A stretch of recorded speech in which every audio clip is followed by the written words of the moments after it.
जय मसीह की आप सबको परमेश्वर आशीष दे। मेरे भाई और बहनों में आप सबसे कहना चाहती हूँ कि हर रोज के हमारे जीवन में हमें धन्यवाद भरी जीवन जीना है, क्योंकि कल को किसने देखा है। आज है कल के पता नहीं। तो हम जब तक दुनिया में हैं तब तक हमेशा प्यार भरी जीवन को बितानी है। हमारे हर वक्त में हम ऐसा जीवन जीना चाहिए जिसमें कदर लायक जीवन होना चाहिए। मतलब अगर हम विश्वासी हैं तो सच में हमारे जीवन में परमेश्वर की प्रेम दिखाई देना चाहिए। हमारे बर्ताव में, हमारे हरकतों में दिखाई देना चाहिए।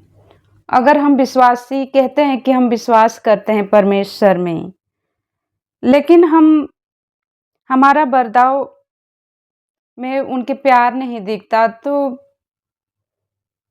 कैसा विश्वासी, राइट। और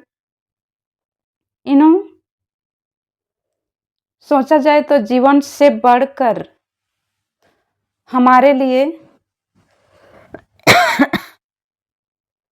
हमारे आत्मा है, राइट। हमारे आत्मा को भी हमें बचानी है।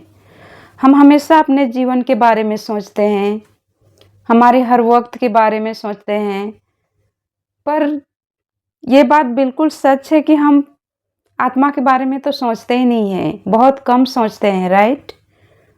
तो हमें जीवन ऐसा जीना चाहिए कि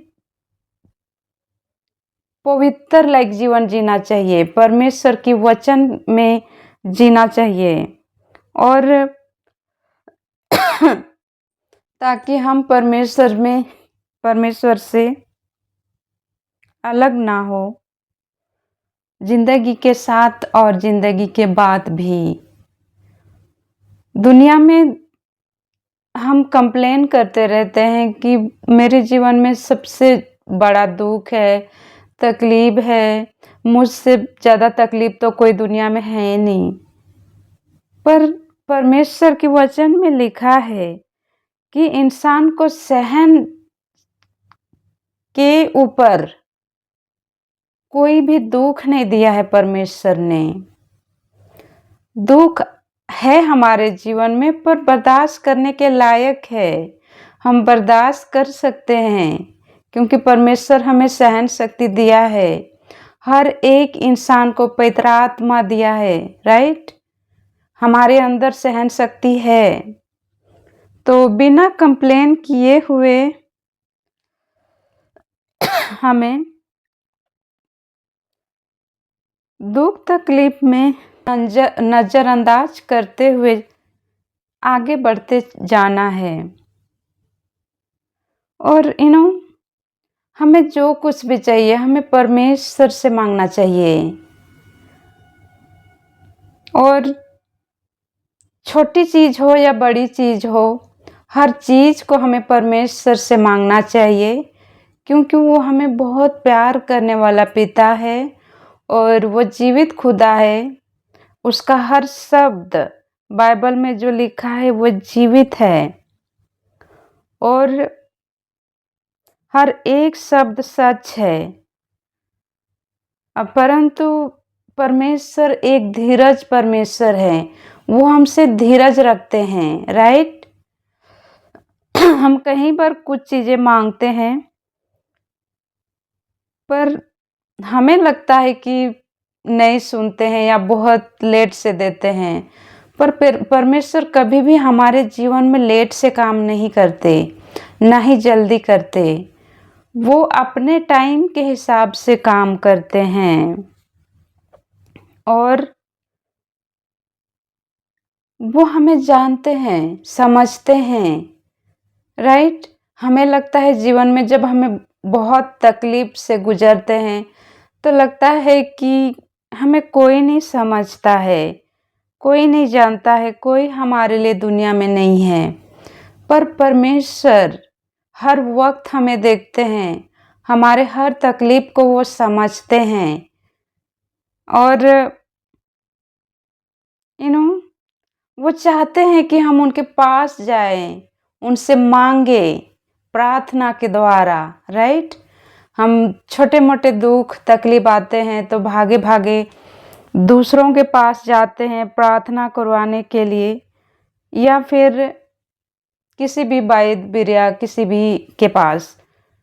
पर हमें खुद में प्रार्थना करनी चाहिए, क्योंकि कभी कभी हमारे जीवन में दुख तकलीफ इसलिए आता है क्योंकि हम परमेश्वर की सही राह पे नहीं चलते हैं।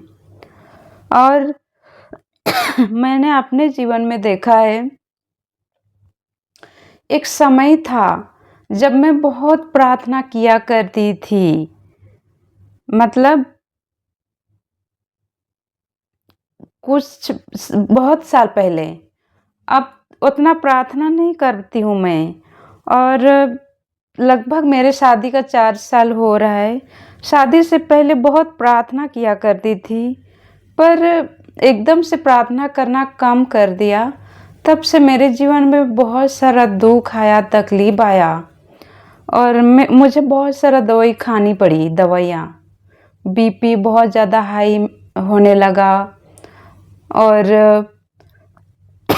तरह तरह के दुख आने लगा।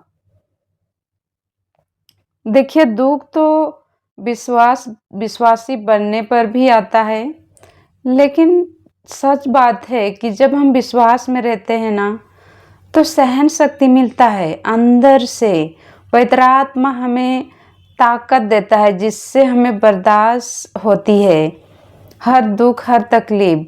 क्योंकि आप देखेंगे, जब विश्वास में आते हैं ना, तो हमारे बिहेवियर चेंज हो जाती है, राइट। हमारे अंदर नम्रता आ जाती है।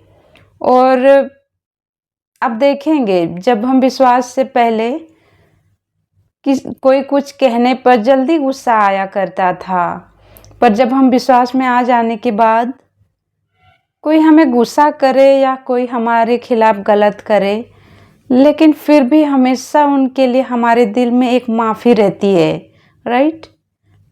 मतलब हमारे अंदर धीरज आती है, जिससे कि हमारे खिलाफ प्रति कोई गलत बोलते हैं या गलत करते हैं तो हम कड़वाहट नहीं रखते हैं, बल्कि माफ़ करते हैं, राइट। क्योंकि परमेश्वर सदा प्रेम है, और जब हम विश्वास में पूरी तरह से आते हैं, परमेश्वर की राह पे चलते हैं, तो हमारे अंदर वो प्रेम से भर देते हैं, विश्वास से भर देते हैं। और हमें जितना गुस्सा पहले आया करता था वो उतना नहीं आती। मतलब हमारे अंदर माफ़ करने की ताकत होती है। आपने देखा है, परमेश्वर क्रूस पे टंगे हुए हैं, राइट। वो क्या है, हम उनके दुश्मन हैं, फिर भी वो हमारे लिए जान दिया, क्योंकि वो प्रेम है। वो सदा हमसे प्रेम करते हैं, और वो हमें भी कहते हैं तुम भी वैसा ही प्रेम करो अपने दुश्मनों से, जो कि तुम्हारे खिलाफ जो गलत करते हैं उनके माफ़ करो, और उसी तरह से प्रेम करो जैसे मैं तुम्हें करता हूँ, राइट।